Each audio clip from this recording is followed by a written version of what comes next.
Hi, welcome along to AFTV. I'm joined here by James today. We've just been watching the game.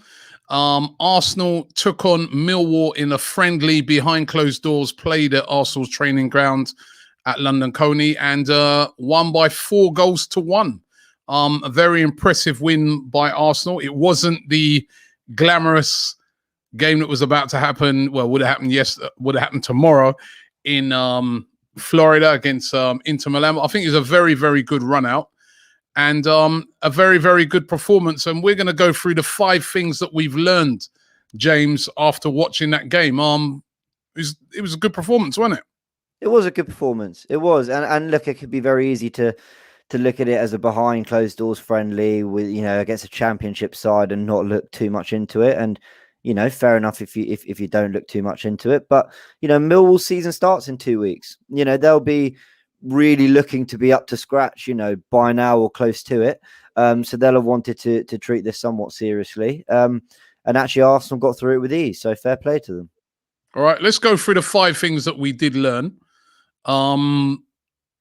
Let's lead off with that because as I said, a very impressive win. By Arsenal, we know we never get carried away with these things. For it was only a friendly, but a much improved performance I felt on the last 2 games.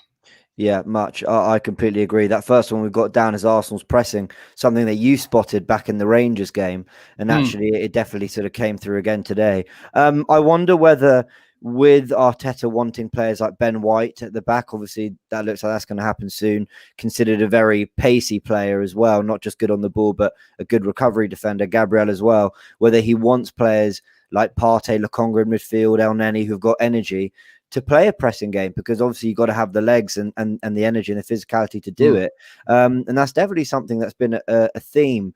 That Hibernian game, we weren't great, but it's definitely been a theme of the last Rangers and today, the way Arsenal have looked to chase teams and force them into errors. But it was something you spotted. I mean, obviously you're quite impressed by it. Yeah, I was. I thought that the pressing was excellent. We pressed as a team. We pressed all over the pitch, and basically Millwall couldn't live with it. They were pressed into lots and lots of mistakes. The intensity was very good.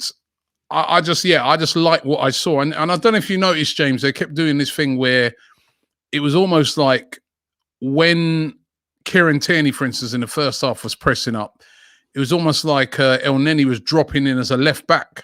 Yeah.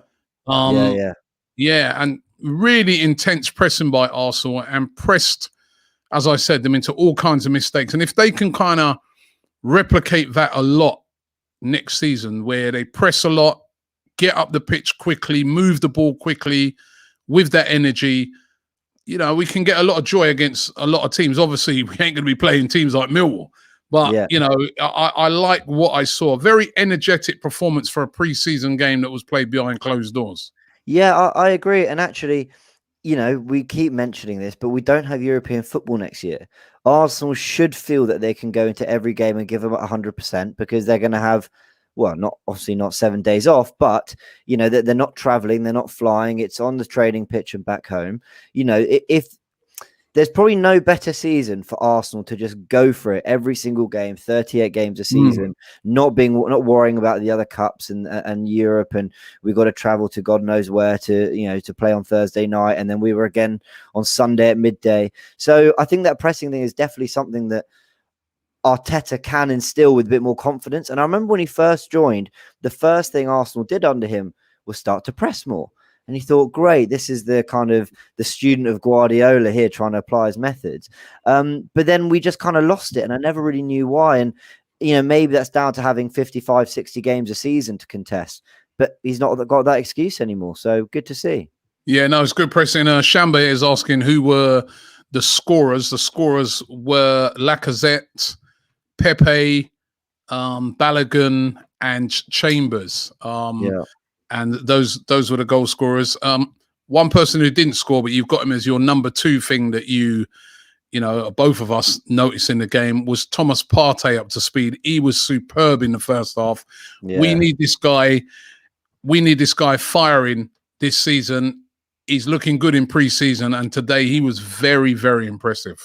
Yeah, you know what? I've always debated with you guys about whether Partey should be a defensive midfielder or a box to box. And in fairness, I've got this one wrong because I always wanted him as more of the defensive midfielder, but he's such a Rolls Royce of a midfield. He can do everything. And actually, why play him in a position where you're restricting him of what he can do going forward? So, credit to all you saying it from the start. But he looks. Yeah, okay, we know he's got the athleticism, the energy to get about and tackle, get stuck in. We know he's got that because you don't start for Diego Simeone in midfield for 4 years if you've not got that. But he looks so good on the ball. We go from back to front so much more quickly when he's in possession. And actually, there was a clip that went viral a couple of weeks ago from the Rangers game, not earlier in the week, sorry, where he got the ball and he threaded it so nicely into Smith Rowe. And he saw more of that today, more of that eye of a needle pass.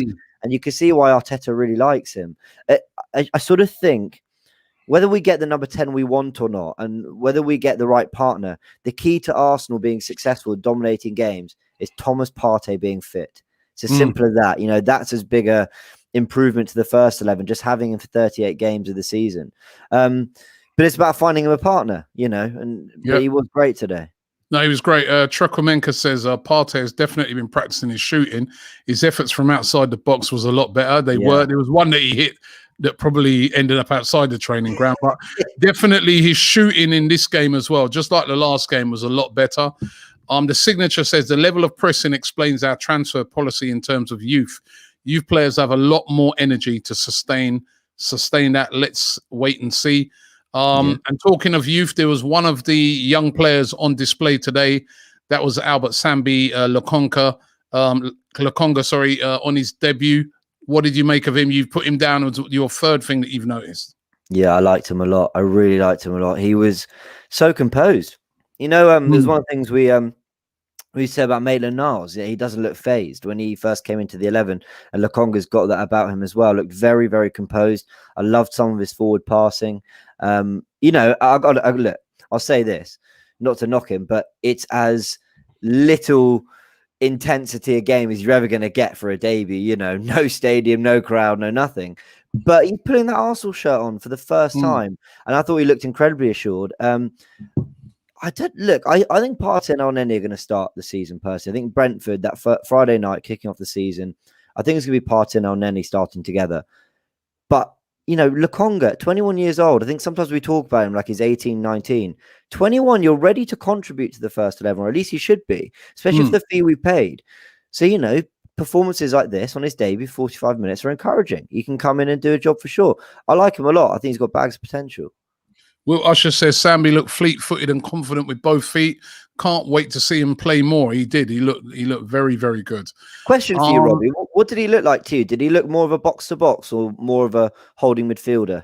His style of play looked almost identical to Partey. It did, didn't it? It really did, yeah. Almost identical. It's a similar style to Partey, but he says he can play as I remember him saying when he was bought that he can play box to box. A lot of people consider him as a box to box, but then a lot of people say he's like a DM.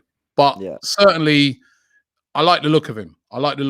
There's a good debut for him. Like you said, obviously he wasn't having players pressing him and stuff like that. It was a good debut for him to come in. When he came in, of course, in the second half, we were in the lead and stuff like that.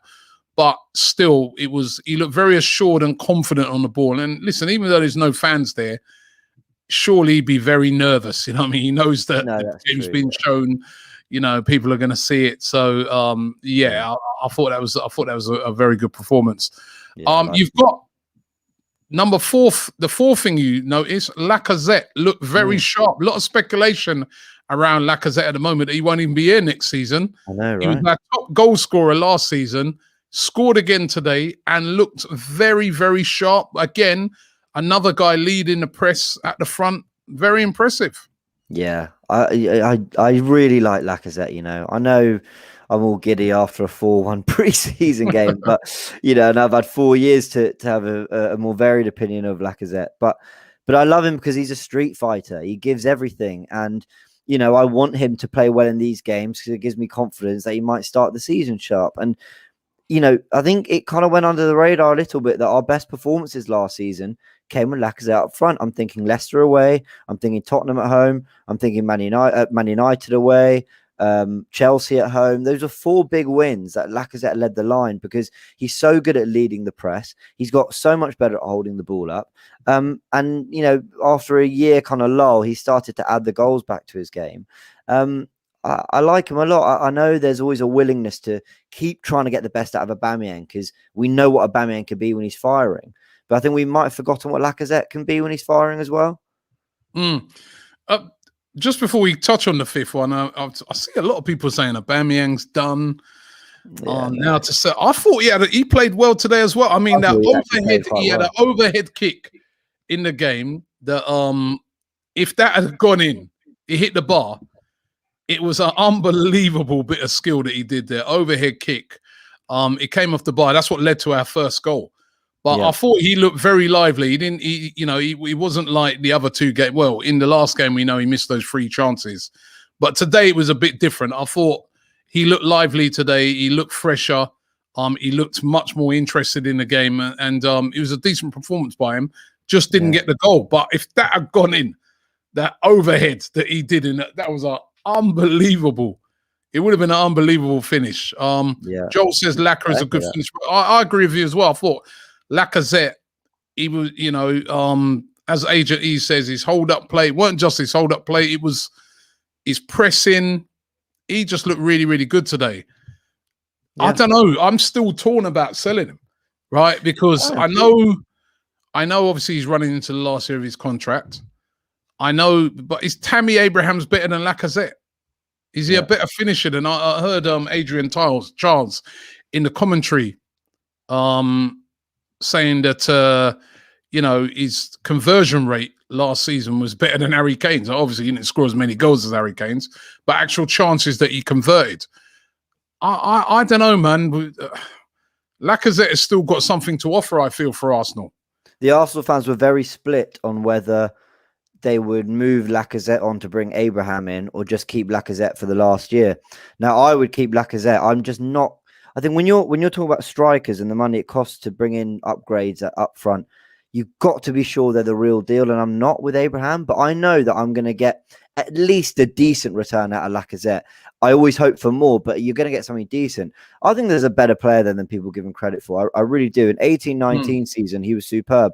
And the one last thing I'll say about Lacazette is he's not, in terms of his best qualities, they're not the kind of things that disappear with age. He was never like blisteringly quick, was he? Or unbelievably skillful. He's always strong, good in tight spaces, and a very natural finisher. So there's no reason why actually we can't still get the best out of Lacazette or the Lacazette we had 2 years ago. Granted, we've not seen it for a while. But I still think there's a very good player there. So I kind of hope he stays, especially if I like Abraham. If Abraham's the replacement we're talking about, I'd rather keep Lacazette. I really would. Drill Boss says keep Lacazette all day long. I'll tell you, he's looked decent in pre-season, but there's a lot of talk saying that they will be moving him on. And Chidi says Aubameyang is a good player. Why sell Lacazette when he's playing well? We've got Balogun who also scored today, and that was a great goal. It was a great move for the goal, and a lot of composure shown by Balogun in the goal that he scored.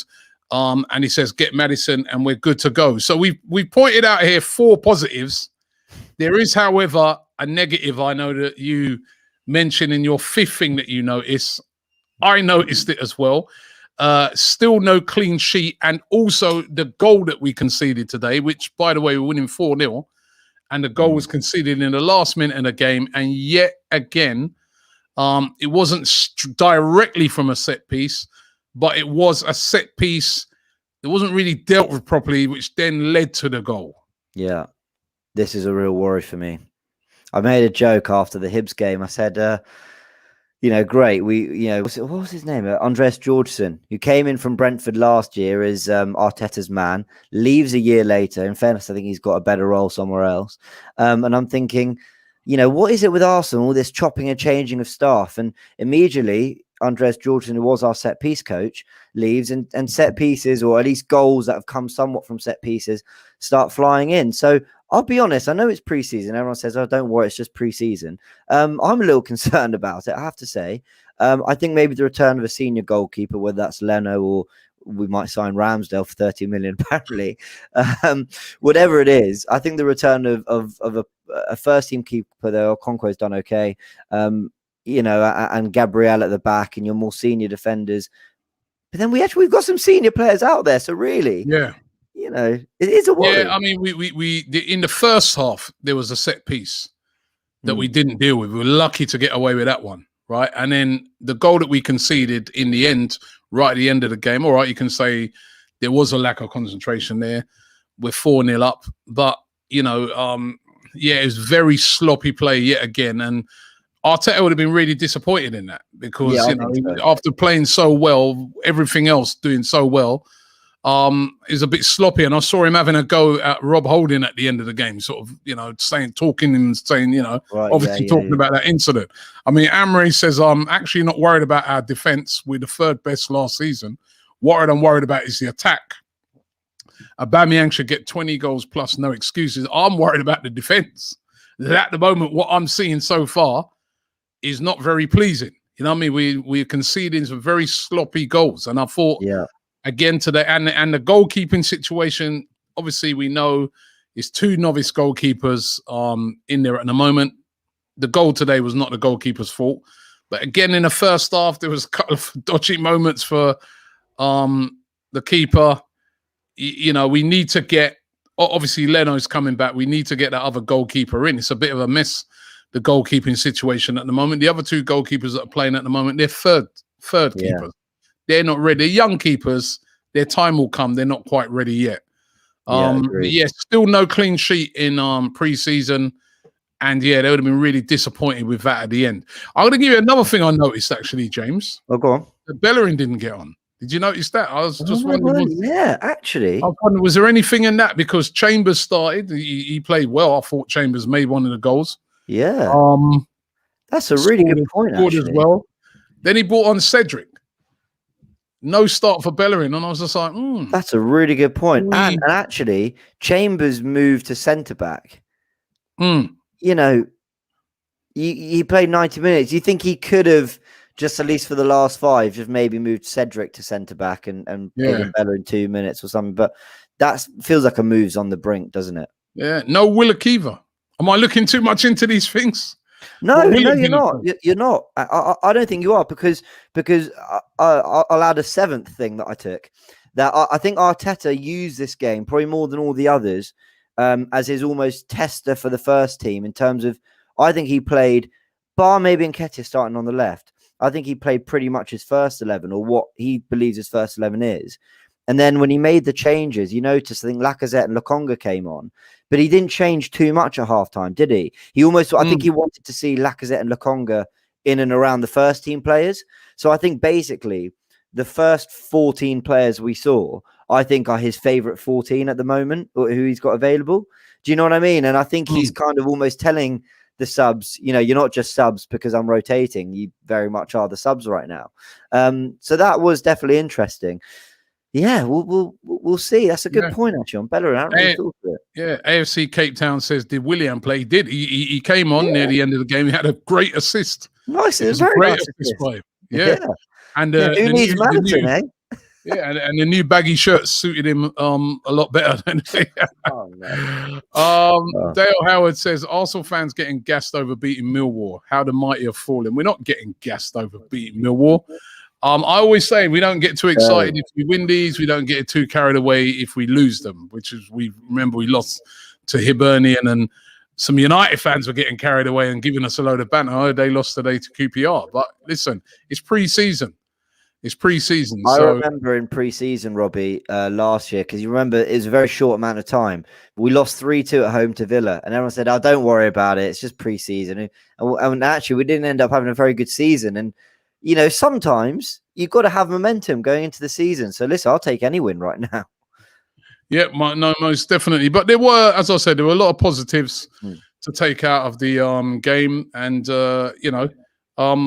Kieran Tierney as well. Thought again a good performance by Kieran Tierney. Yeah, Tavares looked bright. Tavares, when he came on, looked bright. Very, very fast, didn't he? Yeah, very quick. Yeah, all round. a good performance. I really did think all round a good performance. I think that defense is sorted now, isn't it? Really. I mean, I know we talk about a right back, but I think he likes Chambers. If he got a proper right back, that would be a bonus. But I think he likes Chambers, and he's got what, 3? Well, of the 4 centre backs, if you include White, 3 of them he signed, and Rob Holding he gave a new deal to. So it's very much his set of defenders now, Tierney and Tavares. Yeah. Rob Holding looked a little, I don't know, again, a little off key to me in the game. And he hasn't really had a great start to pre-season for me. No, he still needs to get up to speed. Again today, very true. Rich says, I get the criticism of Arteta, but not Edu. He makes the signings that has improved us. Other than Willian and Runason, all tied down some key players. And of course, we tied down Emil Smith-Rowe, and he looked lively today. He was getting into good, should really have scored, but he was getting into good positions today as well. Yeah, actually could have had a couple, really. I like the positions he was getting into. He suits that number 10 as well. I mean, you watch these games and there's some very interesting things. You pointed it out with sort of Tierney and Chambers at times were getting really far forward, and Smith-Rowe and Elneny were in the fullback positions to get the ball. So, well, I don't know. Arteta's cooking up something in that lab. Oh, God knows what. We'll see. We'll see on the opening day. But it's the time to practice it. We'll see. So, listen. Let's just run through. Let me make you run through the 5 things that you noticed again. Yeah. Well, first and foremost was. Oh God, where is it now? I've forgotten the first one. First and foremost was the pressing. Arsenal looking very sharp on the press. Definitely something we didn't implement enough last season, probably because of the amount of games we had. But yeah, looking a lot better. And without Europe, we should be taking that into the new season. Number 2, we had Partey looking very, very good. I thought, man of the match for you? Yep. Lokonga, very promising debut. As you said, he looks like a Partey hybrid, just a younger version. But really like the look of him, and maybe they could form a lovely partnership. Lacazette looking sharp. And Aubameyang, I agree. I thought he played well today, but he's not quite amongst the goals, not quite his best yet. So good that Lacazette at least is at it, and still no clean sheet. So we've got that new guy from Man City who's just started, set piece coach. Maybe he'll work his magic, but still some work for Arsenal to do. But I think this was a very healthy run out for the team. Hey, you know what? One last, I just saw somebody mention it in the comments there. Pepe as well. He looked good today. Scored a nice goal, and again, what I'm noticing with him, he's working a lot harder. He's having to put the work in now. That's obviously an instruction. Work is terrific. And you know what I love about him? I used to get frustrated with how easily he lost the ball when he got into tight spaces, or I know wingers have the hardest job of trying to beat a man, but I always thought he never looked like he fancied it. And what I've really enjoyed about him at the end of last season and in pre-season now is when it's not on, he's been turning back very comfortably and recycling possession and going again. I really liked the way he's looked after the ball, and I think that's something Arteta will be looking for a lot. But yeah, Pepe was great. Carrying on where we left off. Well, we need Pepe to have a good season. If Partey steps up as well, keep guys like Tierney fit. I'm telling you, those are encouraging signs. But James, it's just a quick one. We just wanted to have a comment. Probably if you haven't seen it, I'm sure they'll be repeating it on Arsenal.com. But Arsenal winning by 4-1 against Millwall today. Conceded that final goal in the last seconds of the game. Is a bit disappointing to do. It would have kept a clean sheet.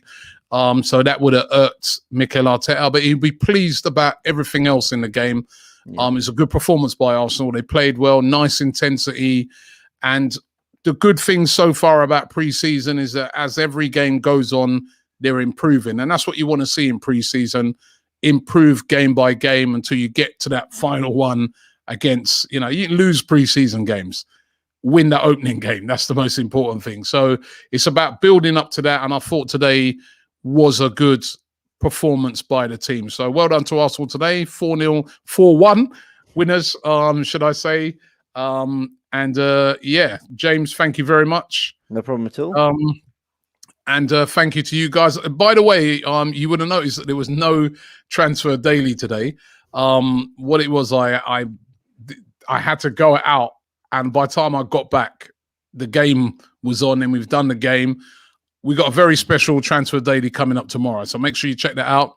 I think we might go live with it tomorrow to give you guys a chance to have your say on a few things that have come up during the week. So make sure you check out Transfer Daily tomorrow. And also, we've got a great interview with Tim Payton from the AST, sort of giving the lowdown on you know, this whole thing with the Cronkies, where the Cronkies have asked the AST to sit on this new sort of, I don't even know what to call it. But anyway, it's a great interview, and some changes that seem to be, you know, whether the Cronkies like it or not, some changes that seem to be coming in football that may affect not just the Cronkies, but all owners. So make sure you check out that excellent interview. And thanks for watching. I'll see you in the morning. Thank you very much, James, and everybody. Have yourself the good rest of the evening. But it's Arsenal 4, Millwall 1.